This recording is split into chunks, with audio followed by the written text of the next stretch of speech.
Are you using public Wi-Fi? Stop scrolling for a second. This is important.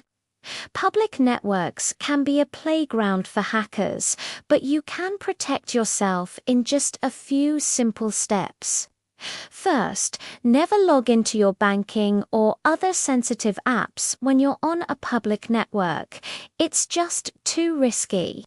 Second, always use a VPN. Think of it as a secret tunnel for your data, making it invisible to prying eyes. Third, dive into your phone's settings and turn off the Auto Connect feature for Wi-Fi. You want to choose your networks, not let your phone choose them for you. Also, make sure your phone's firewall is enabled. Fourth, keep an eye on your accounts for any weird activity. Finally, always keep your apps and your phone's system updated. Those updates often contain crucial security patches.